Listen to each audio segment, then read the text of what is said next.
often you are going to be confronted with things that you're not going to like, or that's going to displease you, or that you're going to be upset about, or that's going to make you feel cheated out of what you think you should be getting in life.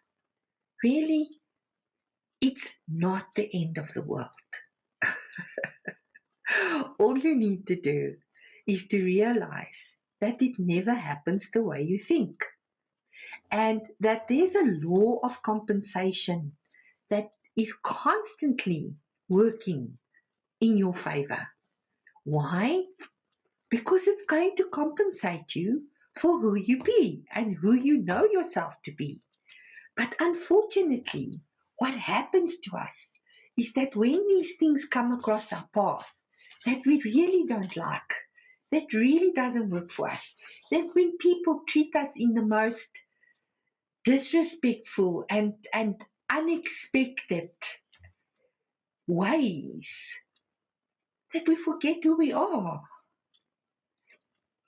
that you actually allow yourself to become who you are not, because the devastation, the disappointment, the absolute, the curveball of it, like it's so unexpected that you can't regain yourself to actually deal with it. It takes a while.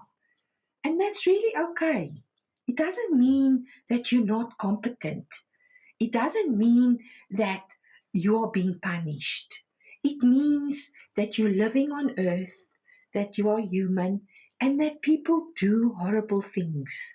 And they do things that surprise us, not in a pleasant way, but in a way that makes us feel hard done by. That makes us feel as if we're not good enough.